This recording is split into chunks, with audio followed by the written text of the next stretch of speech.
It was supposed to be just another ordinary day. Sheriff Rebecca Becky Caldwell had finished her shift and was heading home, eager to relax and spend the evening with her family. It was supposed to be a night like any other, a time to unwind and enjoy the comfort of the routine she had built with her loved ones. But as soon as she stepped through the door, she could feel something was off. The house was eerily quiet, too quiet. It was the kind of silence that makes your stomach tighten, the kind that's never a good sign. Then, from the bedroom, a sound broke the stillness. A soft, muffled noise, almost like a scream, but it never fully materialized. It was the kind of noise that haunts you, one that sinks deep into your gut before your mind can even process what it means. Without a second thought, Becky rushed toward the source of the sound, adrenaline surging through her veins. But when she entered that bedroom, what she saw froze her in her tracks. Her husband, Nathan Caldwell, the man she trusted more than anyone, the man she had called her partner, was engaged in an unspeakable act with their 10-year-old daughter, Sarah. The world around Becky seemed to stop, time itself coming to a halt. In that moment, everything she had built with Nathan, the love, the trust, the loyalty, collapsed like a house of cards. The weight of the betrayal hit her like a wave, and her hands trembled uncontrollably. But she didn't scream. She didn't call for backup. She didn't even blink. In that instant, she knew what she had to do. The badge, the law, they didn't matter. All that mattered now was justice. And justice wasn't going to wait. This was her justice. What followed was a decision that would change everything, not in the way anyone would expect. It wasn't the choice of a rational, law-abiding officer. It was the act of a mother consumed by a raw vengeance. Would you believe the lengths she went to ensure her family would never endure such horror again? This is a story of shocking betrayal, an intense tale of a mother's fury. Welcome to Shocking Real Life Crime Stories, where we delve into the darkest corners of love, lies, and vengeance. Don't forget to like, subscribe, and turn on notifications because today's story will leave you speechless. It was a hot, still summer day when Becky Caldwell found herself sitting on the porch of the small house she had grown up in. The Texas dust swirled lazily in the air as the relentless sun beat down on her, but it didn't bother her. Growing up in a town like this, she had learned to love the heat. More than that, she had learned to value what truly mattered: family, faith, and law. Her father, a respected veteran officer, had instilled in her the principles that would guide her life. Be honest, be strong, and always protect those who can't protect themselves, he would tell her. Becky had never forgotten those words. Becky always knew that Oak Ridge, the small town she called home, would be the place she spent her life. As a young woman, she dreamed of following in her father's footsteps, becoming someone the town could trust, someone who would make a difference. She joined the police force right after high school, undeterred by the skepticism she faced as a woman in a small-town law enforcement system. But Becky didn't ask for respect. She earned it. Through years of hard work and unwavering determination, she rose through the ranks and became sheriff. People respected her not because of her badge, but because they knew she stood for what was right. She didn't care whether a case was big or small. Her motto was simple: justice first, no exceptions. But being sheriff wasn't just about arrests. It was about the human side of law enforcement, the broken marriages, the fractured families, the lies people told themselves to sleep at night. And through it all, Becky remained unwavering. She believed in justice, no matter the hardship, no matter the betrayal. Then there was Nathan Caldwell. Nathan wasn't someone you could forget. A towering figure in Oak Ridge, he was a preacher at the local church and the embodiment of grace and honor, or so it seemed. Every Sunday, the church was filled with people who hung on his every word, as if his voice were a direct connection to God. "Let us pray," he would say, and the congregation would follow. To the world, Nathan was a man of faith, a man who stood for all that was good. But no one could have guessed that the man who stood at the pulpit, preaching love and righteousness, was hiding the darkest of secrets. For Becky, everything came crashing down in an instant. What she had thought was a partnership built on trust was shattered forever. The man she had devoted her life to, the man she had raised a family with, was capable of the most horrific betrayal. And in that moment, Becky had to decide what she would do next. What was more important, her duty as a law enforcement officer or her duty as a mother? The answer was clear. Justice would be served, no matter the cost. This was not the end of her story. It was just the beginning of a new, dark chapter. A chapter where a mother's love for her child was stronger than any law, where the bonds of marriage could be shattered by a single act of betrayal. Becky Caldwell's journey had just begun, and it would take her down a path no one could have predicted. His charm was magnetic, captivating everyone around him. Nathan Caldwell had an undeniable presence. People trusted him with their deepest, most personal struggles, their marriages, their children. He was the man they turned to in times of need. To them, Nathan was the embodiment of righteousness, a man who valued family above all else and who placed the sanctity of marriage at the highest pedestal. But behind his charismatic facade, Nathan was hiding something darker, something no one suspected. His charm allowed him to conceal the cracks in his character.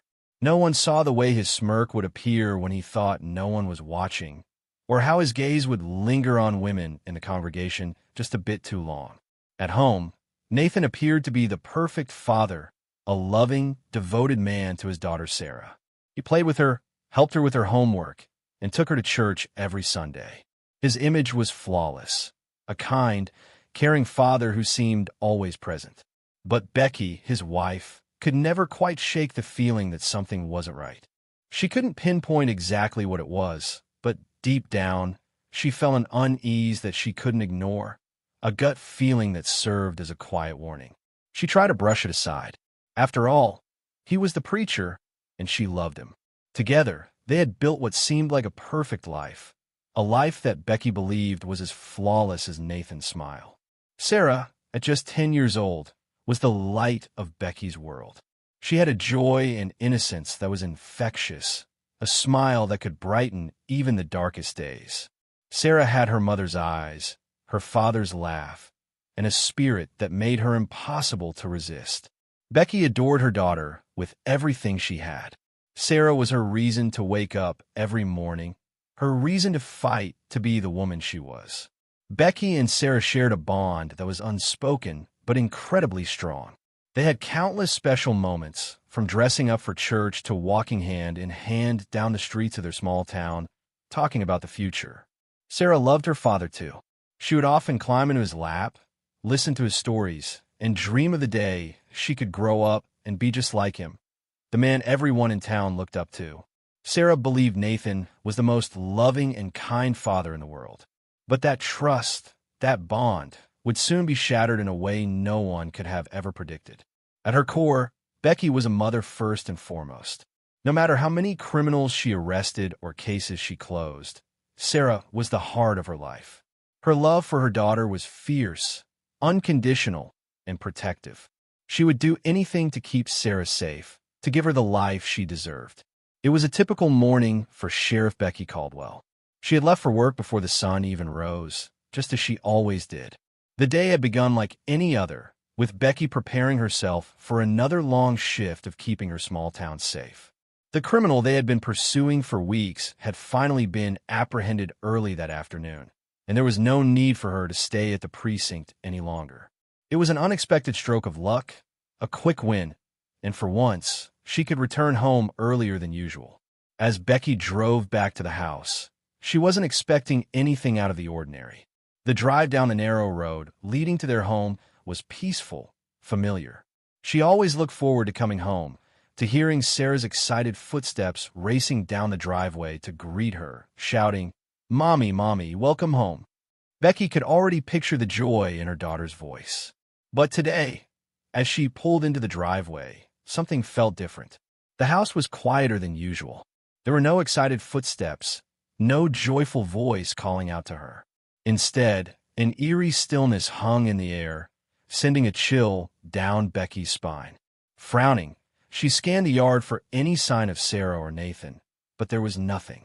Her heart skipped a beat. Where were they? She stepped out of the car, her senses on high alert. Nothing seemed right. Nathan, who was always there to greet her, was nowhere to be seen. No movement, no welcoming hug. A feeling of unease gripped her, and she could feel the pit in her stomach grow. Something was wrong. Becky's instincts kicked in, sharp and immediate. She moved toward the front door with cautious, deliberate steps, her eyes scanning the yard as she searched for any sign of her family. But there was nothing, only the oppressive silence. With each step closer to the door, her heart raced faster. As Becky Caldwell approached her home, the usual sense of comfort and familiarity was replaced by an unsettling heaviness in the air. Something wasn't right. She paused at the front door, her hand gripping the handle tightly as an instinctual chill washed over her. The house, usually filled with the vibrant sounds of Sarah's laughter and the bustle of family life, was eerily silent. Becky slowly opened the door, her heart pounding in her chest. The stillness in the house was deafening, the kind of silence that made every creak of the floorboards beneath her feet feel like an echo bouncing off the walls. There was no sound of Sarah's playful chatter or the usual energy that came with their life together. The absence of it all made the space feel unnervingly empty. She tiptoed across the hallway, her footsteps careful but deliberate, each one amplifying the growing tension inside her. The house seemed to be closing in around her, and her instincts told her that something was wrong. As she moved deeper into the house, her senses sharpened, and the atmosphere felt heavy, thick with an unfamiliar weight that made her stomach churn. That's when she heard it. A muffled sound, faint but unmistakable, coming from the bedroom. A voice, soft yet desperate. "Please stop. No, please don't." The words, though faint, hit her like a punch to the gut. That voice, it was Sarah's. Becky froze in place, her heart racing in her chest. She couldn't breathe. The world seemed to shift around her. What was happening? What was going on? Her body urged her to stay still, to listen harder, but every fiber of her being screamed to act. With a deep breath, adrenaline rushing through her, Becky began to move toward the bedroom door. Her steps were slow, measured, and deliberate. Each footfall felt heavier, more weighted, as the sound from within the room grew louder with every step. Panic surged within her, but she forced herself to remain composed, focused on reaching the door. When she finally reached it, her breath was shallow, her pulse pounding in her ears. She took a moment to steady herself before slowly pushing the door open. What she saw inside would forever change the course of her life. Becky's eyes locked onto the horrific scene before her. There was Nathan, her husband, the man she had trusted and loved for years, the man she had built a life with. But what she saw now was something unfathomable. There, in an act of betrayal too monstrous to comprehend, he was with Sarah. Their daughter, her own flesh and blood, was crying out in pain. Time seemed to stop.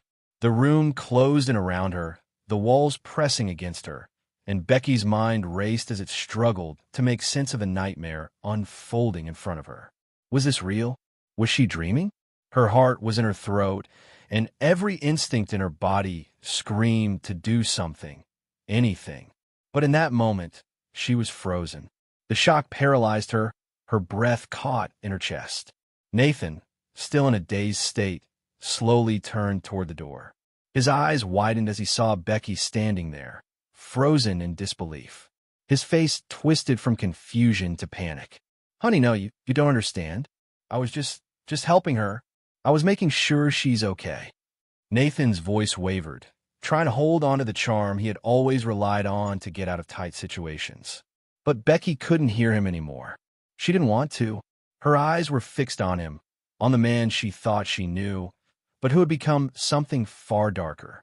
Her hands trembled, but her resolve was starting to harden. For years, she had been the law, the protector, the one who upheld justice no matter the cost.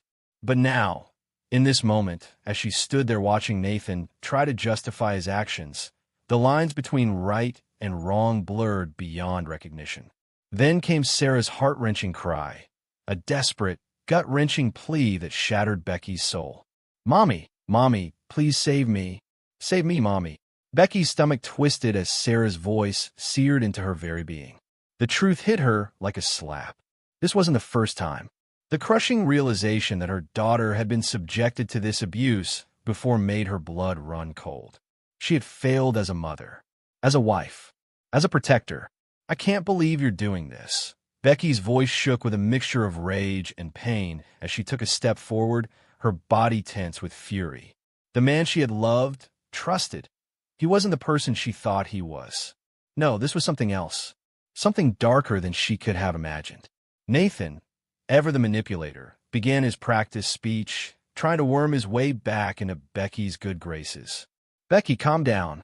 This isn't what you think. I was just helping her. She needs me. You don't understand." His words spilled out in a desperate attempt to gain control of the situation. But Becky wasn't listening anymore. She couldn't. The words no longer made sense. This man, the man she thought she knew, was a monster, and no justification could change that. She had heard enough. With a voice cold as ice, Becky snapped, "I don't know you anymore. I don't want to hear you speak." Nathan's manipulation continued, but Becky had already made up her mind. Her daughter's cries were all that mattered now. No more excuses. No more lies. Becky's heart was breaking, but her fury and protectiveness for Sarah burned brighter than the devastation in her chest. In that moment, everything she had once believed in shifted. What came next was a decision that no one could have predicted, a mother's vengeance, born from the depths of betrayal and pain. And this time, there was no turning back. For years, Becky Caldwell had held onto the love and trust she once shared with her husband. But in that moment, all of it was shattered. Her hands balled into tight fists as a sense of finality washed over her. She could barely recognize the man lying before her, the man she had once called her partner, her protector. "You don't get to do this anymore," she said, her voice colder than the steel of the badge she wore, void of any trace of affection. The training that had been ingrained in her over years of service as a sheriff kicked in instinctively. Without a second thought, she lunged at Nathan, her movements honed from countless hours of physical preparation. With one swift move, she knocked him off balance, sending him crashing to the floor, barely conscious. Becky stood over him, her heart hammering in her chest, her body still thrumming with the rush of adrenaline. She didn't look at him with pity or sorrow. She looked at him with finality. "This is it," she whispered to herself.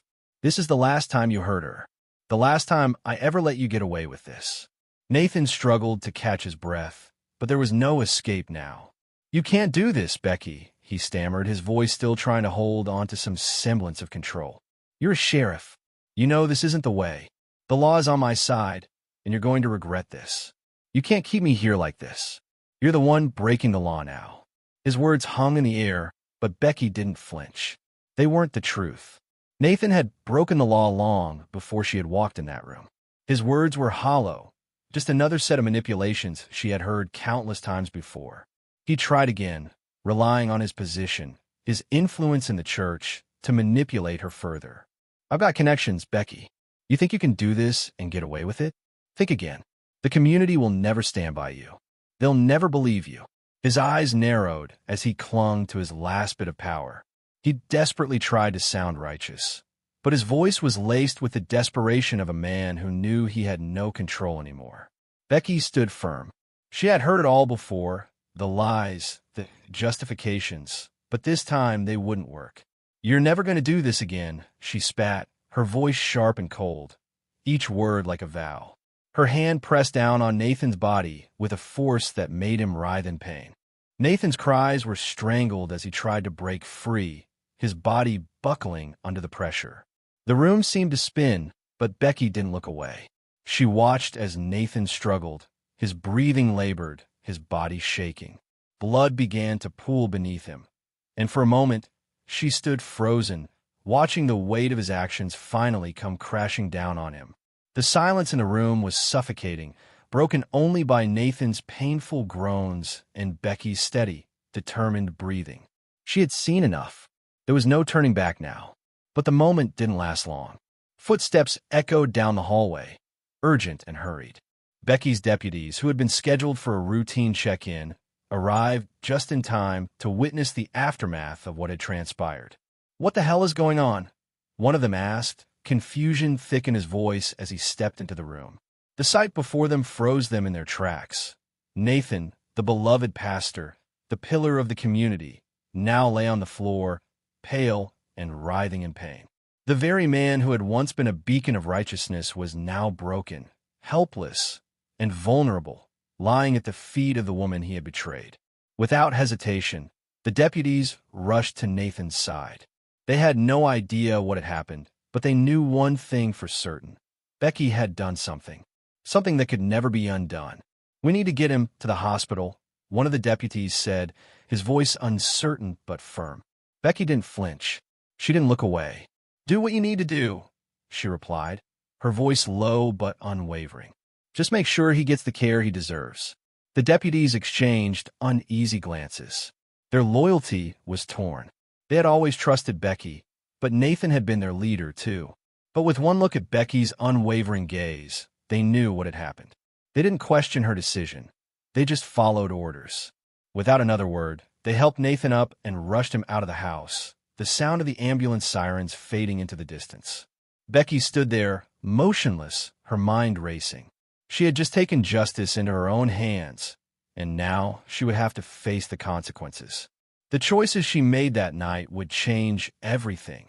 The trajectory of her life, her daughter's life, and the lives of everyone in their small town. As the weight of it all settled on her shoulders, Becky knew that what had just happened was only the beginning. Back at the sheriff's precinct, the usual hum of activity filled the air, but today it felt different. The deputies were scattered around, going about their routines, but Becky knew that everything had shifted. She had crossed a line that couldn't be uncrossed. Her phone buzzed, pulling her from her thoughts. It was a message from Sarah. Just a simple, "I love you, Mom." But in that moment, it felt like everything. Becky's heart twisted. She had made a choice that would have consequences beyond anything she could have imagined. But no matter what happened next, she knew one thing for sure. She had done what needed to be done. The morning was like any other. The hum of conversations filled the room.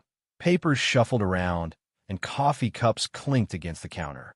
It was a normal, ordinary day until Becky Caldwell walked in. The moment she entered, the entire room seemed to freeze.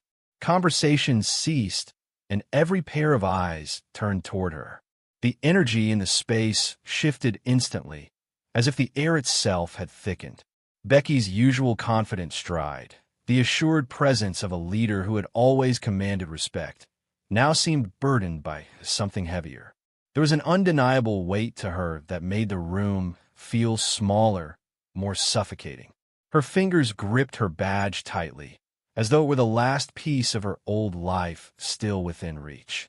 It was as if the very fabric of her identity was in that small, cold piece of metal, and she was holding on to it for dear life. The room fell into an eerie silence as Becky's steps echoed across the floor, the soft click of her shoes adding to the tension. She walked straight to the desk, her movements deliberate, her gaze unwavering. With one swift motion, she slammed her badge down onto the surface. The sound of it striking the desk reverberated throughout the room, its sharpness slicing through the stillness. The silence was electric, palpable. No one moved. No one spoke. Deputy Roberts was the first to react.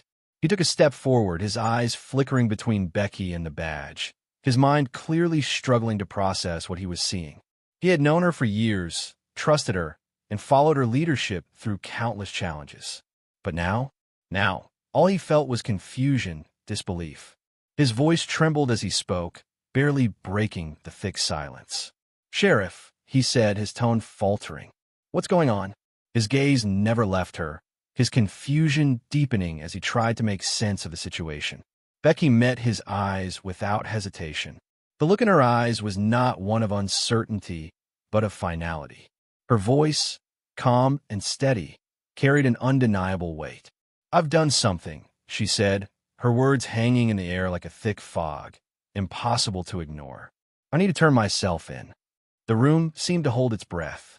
Deputy Roberts stood frozen, struggling to absorb the gravity of her statement. His eyes shifted to Deputy Clark, who stood a few feet away, his expression mirroring the uncertainty that had gripped the entire room. Neither of them moved, unsure of how to react, how to handle the unexpected confession that had just shattered their reality. Clark, usually the first to jump in and offer his opinion, took a hesitant step forward. His voice cracked with confusion. "Wait, what do you mean? What's happened?" Becky remained still, her hands resting on the desk, fingers curling around the cold metal of her badge. She wasn't the sheriff they had admired. She wasn't the leader they had trusted.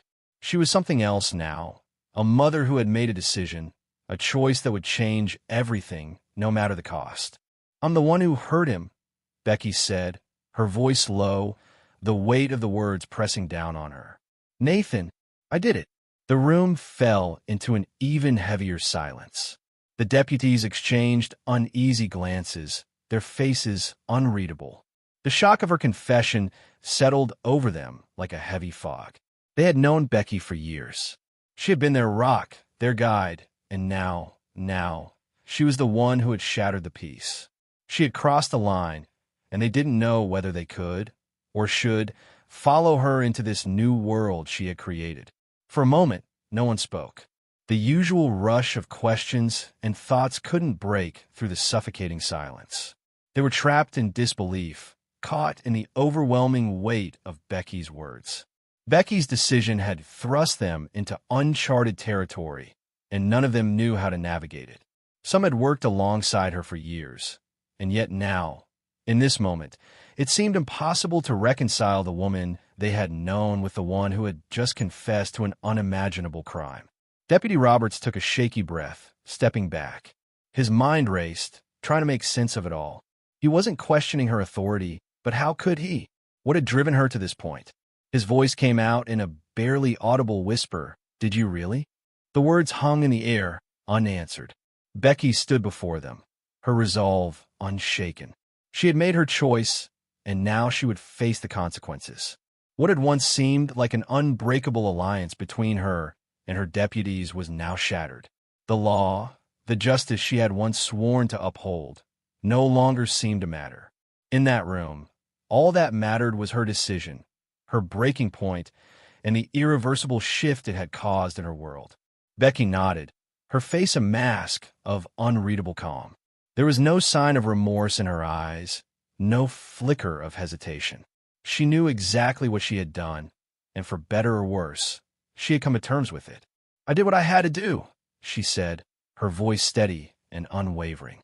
"Now I'm ready to face the consequences." The deputies exchanged glances, but this time there was no sound. The weight of what was happening settled over them like a heavy fog. They had trusted Becky, admired her, and seen her as the embodiment of strength. She had been the sheriff, the unshakable pillar of law and order in their town. But now, as they looked at her, they were confronted with a painful truth. The woman they had respected had committed an act that could never be undone. They weren't just witnessing a confession. They were watching the unraveling of the very person who had once stood as the backbone of the town's justice system. As the news of Becky's confession spread, it felt as though the ground beneath the town had cracked open. The atmosphere shifted from routine to chaos in an instant. News vans filled the streets. Reporters poured into town, and soon, the once peaceful community was consumed by the sound of camera shutters and the murmur of whispered gossip. Every conversation was dominated by one question. How could this happen? What could have driven Sheriff Becky Caldwell, the woman they had trusted with their lives, to do something so unimaginable? The town, which had once seen her as an unwavering symbol of law and order, now found itself torn apart by the question of who Becky truly was. The media was relentless. A news anchor's voice blared from the television in a nearby store, announcing the story to the stunned residents. Sheriff Becky Caldwell turned herself in today after admitting to a violent act against her husband, Nathan Caldwell, the respected local pastor. Her confession has left the community in shock, with residents questioning their trust in the woman who once represented law and order.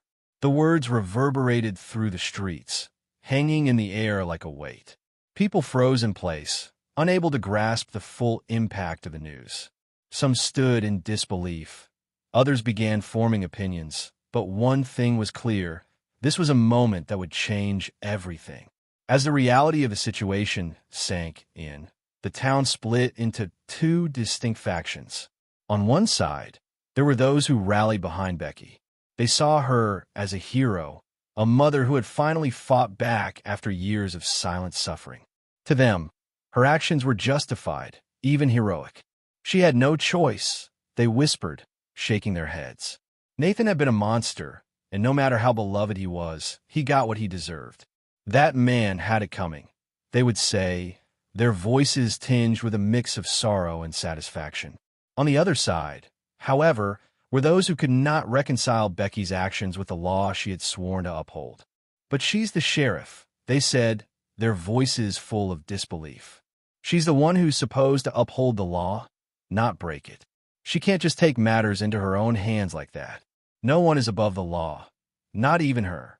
And then there are those caught somewhere in between, unsure how to process what had just happened. I don't know what to think, one neighbor muttered to another as they sat in the local diner, trying to make sense of the situation. I've known Becky for years. She's always been so strong, so reliable. But this is beyond what I can wrap my head around. It's just unbelievable. The town was divided, but it wasn't just about the crime anymore. It was about who Becky was now. Was she a woman wronged, seeking justice in the only way she knew how? Or was she a criminal, someone who had abandoned her duty in favor of personal vengeance? The conversation shifted quickly from shock to judgment, each person weighing the situation through their own lens. Meanwhile, Nathan Caldwell lay in a sterile white hospital room, bloodied but very much alive. The pain was nothing compared to the storm of fury that simmered beneath the surface. His eyes, though weak from the attack, remained cold and calculating. He had survived, and now he was determined to make sure he came out on top. His mind raced, plotting his next move. He couldn't just let this go. Becky had taken everything from him, and in his twisted view, she was about to make the mistake of underestimating him. He would make sure of it. What had started as a simple shift in power had now spiraled into a nightmare neither Becky nor Nathan could undo. As Becky faced the consequences of her actions, the town stood on the precipice of a new reality, one where the lines between right and wrong had become painfully blurred, and where the people who once looked up to their sheriff now questioned everything they thought they knew about her and about themselves. The biggest mistake of her life. Nathan Caldwell's mind raced as he lay in his hospital bed, his body bruised and battered, but his spirit burning with fury. Once he regained enough strength, the first thing he did was pick up the phone and dial his lawyer. His voice was strained, yet the venom in every word was unmistakable.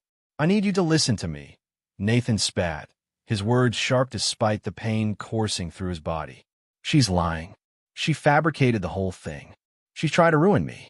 I've been a good man, a man of God. But this is insane." His anger surged through his veins, palpable and thick.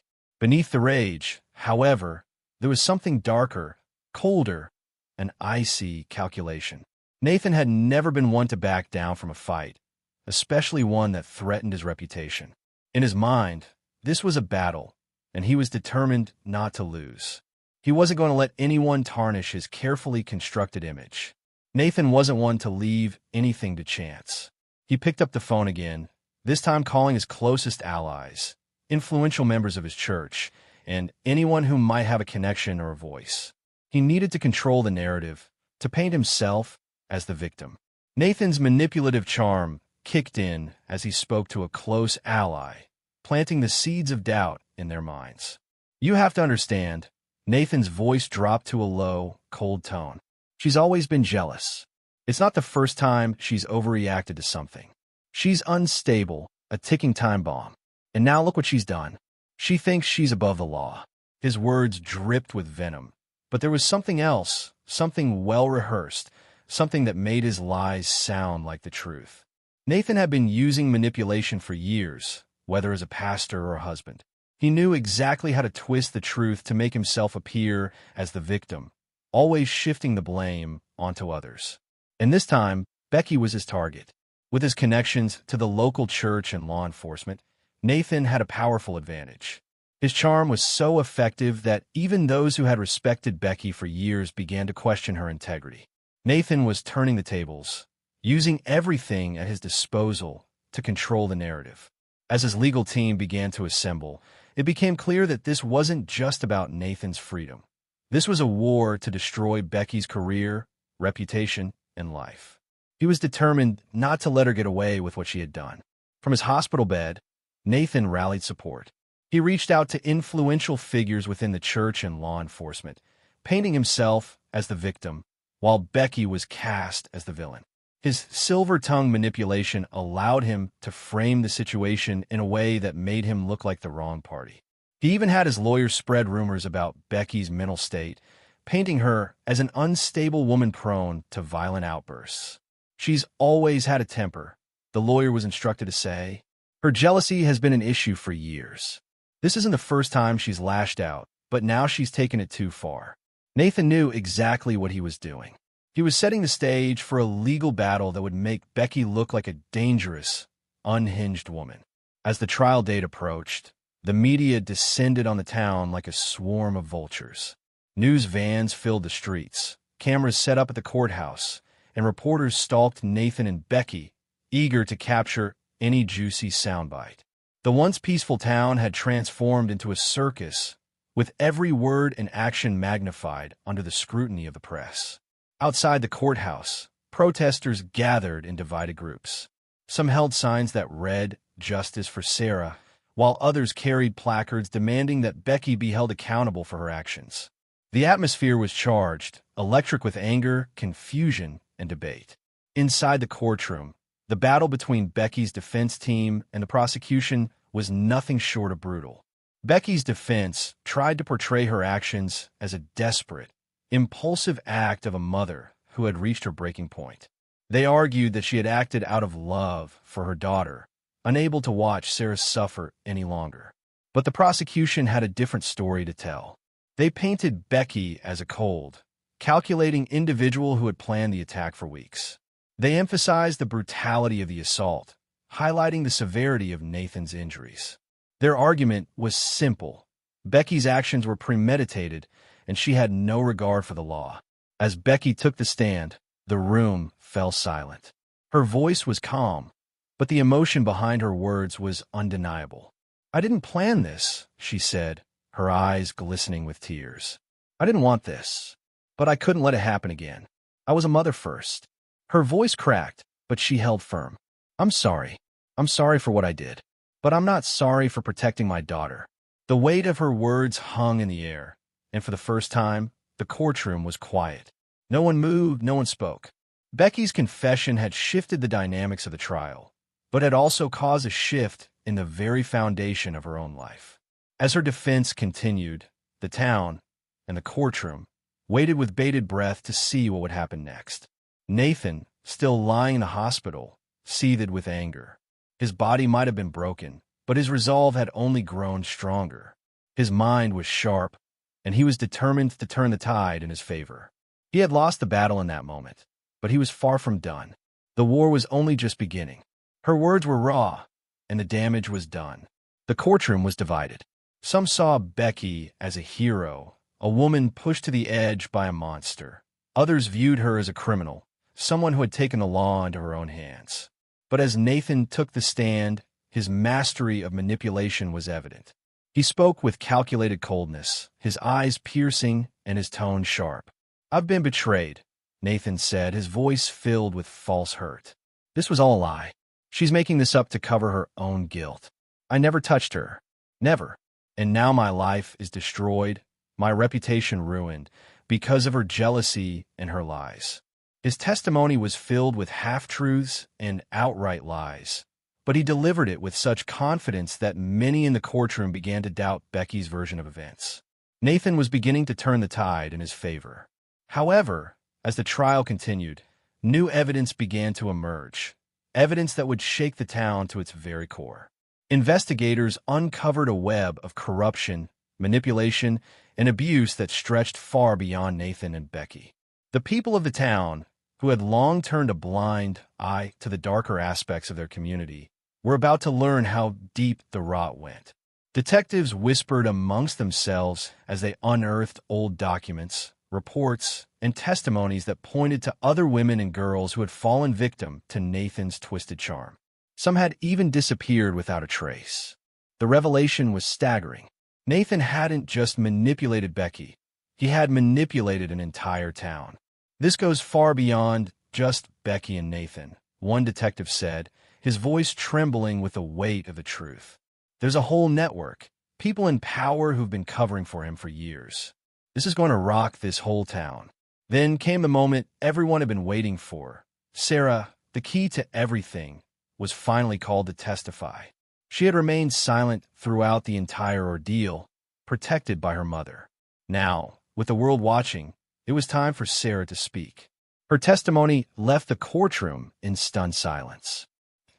"He said it was okay," Sarah whispered, her voice trembling. "He said I had to keep a secret, but it wasn't okay. I was scared. I was always scared. It has happened for at least 5 years now." Her words were a devastating blow to Nathan's defense. The courtroom, once filled with doubt, was now frozen in horror. Nathan's carefully constructed facade began to crumble, and the truth came crashing down around him. The world now knew the full extent of his manipulation, and Becky's actions, while violent, suddenly seemed like a desperate attempt to protect her child from a man who had evaded justice for far too long. After Sarah's emotional testimony, the courtroom felt as though it had been struck by a thunderclap. The air was thick with disbelief as the truth about Nathan Caldwell, once the town's beloved preacher, came crashing down. For years, Nathan had built his reputation as a man of faith, a pillar of the community. His sermons, filled with fire and brimstone, invoked the name of God as if he had a direct line to heaven itself. He had led a double life, preaching love and forgiveness while harboring a dark, twisted secret. But now, as Sarah spoke the painful truth, the facade crumbled. As the words left Sarah's lips, the once loyal followers who had rallied behind Nathan found themselves grappling with a horrifying realization. Their trusted leader, the man they had admired, had been manipulating them all along. His kindness had been a mask for his cruelty, and his faith was nothing but a tool for control. They had been deceived, just like Becky. People who had once stood by Nathan now turned their backs on him, their faces filled with anger, shock, and disbelief. Some of them couldn't even look at him anymore. What had they been worshiping all these years? The image they had of Nathan, the righteous man of God, was shattered. The reality of who he truly was had been laid bare for all to see. The courtroom was now a battlefield, with every word, every testimony, contributing to the unraveling of Nathan's life. What had once been a town that looked up to him, trusted him, now found itself torn apart by the truth. Nathan had built his empire on lies, and the world was finally starting to see the man behind the mask. As the trial progressed, the balance shifted further in Becky's favor. What was once a case of public disbelief and division had now become a testament to the strength of a mother's love and the lengths she would go to protect her child. The town, which had once supported Nathan, was now left in a moral quandary. Could they ever reconcile the image they had of him with a man who had caused so much pain and destruction? The consequences of Nathan's actions rippled through the community, leaving scars that would take years to heal. What had started as an unthinkable act of betrayal had exposed a network of manipulation, control, and abuse that had festered beneath the surface for far too long. And as the dust began to settle, it was clear that nothing would ever be the same again for Nathan, for Becky, or for the town that had once idolized him. How could they have allowed someone like Nathan to hold so much power? His betrayal cut deeper than anyone could have imagined. The town, it seemed, had been living in a lie, wrapped in a story of faith that had never been true. The hypocrisy was unbearable, and some even whispered that this was worse than the betrayal of Judas. Nathan had deceived everyone, using their trust and faith as tools to conceal his malevolent actions. The very church that had once rallied behind him now felt like a house of cards, ready to fall. As the trial reached its climax, it became undeniable who the real culprit was. Nathan Caldwell once the revered man of God, was now exposed for the predator he truly was.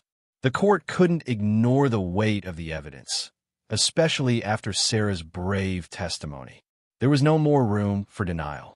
After a long deliberation, the judge sentenced Nathan to life imprisonment without the possibility of parole. The decision brought a sense of relief to the town. Finally, justice was served. Nathan would never hurt anyone again, not in the way he had before. As officers escorted him out of the courtroom, Nathan's face twisted in disbelief. He had manipulated so many people, but now the truth had caught up to him. He would no longer be able to control anyone, least of all himself. The very power he had once wielded, the influence over the church and the law, had crumbled. For Nathan, the life he had carefully built had ended in ruins. His reputation as a pastor, as a family man, had been shattered. His future was now locked behind prison bars. The town that had once admired him could only look on in disgust as he was led away. But for Becky Caldwell, the story was different. The court was now faced with the challenge of holding her accountable for her actions that, while violent, had been driven by a mother's desperate need to protect her child. Becky had crossed a line, but the court couldn't ignore the factors that weighed in her favor. First, there was the fact that she had allowed the deputies to take Nathan to the hospital. Despite everything, she hadn't fled the scene. She hadn't tried to hide what she had done. That single moment was pivotal. It showed that, despite her actions, Becky wasn't trying to escape the consequences of her decision. She had taken responsibility in the most difficult way possible. Second, there was her voluntary confession. She hadn't waited for the law to find out the truth. She hadn't tried to cover up her crime. Instead, she had walked into the precinct, slapped her badge on the desk, and admitted what she had done. In an act of pure courage, she took ownership of her actions without hesitation. These two factors played a significant role in the final verdict. They painted a picture of a woman who, despite her lapse in judgment, had acted out of love and desperation, not malice. She had done what any mother would do to protect her child. In the end, the court exonerated Becky. She was set free, but not without conditions. The judge ordered that she be placed under house arrest for a few months and that she attend anger management classes. It was a necessary step to ensure that she could regain control over her emotions in her life. Becky's relief was palpable, but she knew this was just the beginning of her journey to reclaim herself. She had made a choice, one that had changed the course of her life and the life of her daughter. Now, she would have to live with the consequences of that decision. But for Becky, freedom, though restricted, felt like a victory. It was a small step toward healing. Becky's story had come to an end in the courtroom, but it was just the beginning of the healing process. The town would never be the same. The truth had been laid bare, and with it, the darker side of the town had been exposed. The twisted secrets that had been hidden for so long were now out in the open. People would never look at Nathan or Becky the same way again. For Becky, justice had come at steep cost, but it was a price she had been willing to pay for the sake of her daughter. The journey ahead would be difficult, but it was a path she would walk with her head held high, determined to rebuild what had been shattered. The road to redemption was long and uncertain, but as Becky faced the consequences of her actions, she found some comfort in knowing she had done what any mother would do. In the end, Becky's story is more than just a tragedy. It serves as a powerful reminder of the lengths a mother will go to in order to protect her child. It's a stark reflection of the complex consequences of justice, especially when the law itself seems to fail. Becky's tale is a cautionary one about the destructive power of secrets, betrayal, and manipulation. It shows how even the most trusted figures can conceal a dark truth beneath a facade of respectability. So, I ask you, was Becky justified in her actions, driven by a mother's unyielding love and the need to protect her daughter? Or was she simply a woman who crossed a line she could never return from? If you were in her shoes with everything on the line, your family, your career, your community, what would you have done? Would you have taken matters into your own hands? Or would you have allowed the law to take its course, no matter how imperfect it might have been? These are the kinds of questions that challenge our beliefs about justice, love, and morality, and perhaps they never truly have an answer. If this story left you speechless, please like, comment, and share so others can understand the painful choices that come with betrayal and the battle for justice. If you want more real-life stories like this, tales of love, revenge, and the devastating consequences of secrets, don't forget to subscribe and turn on notifications. There are still countless stories to uncover, and some of them are darker than this one.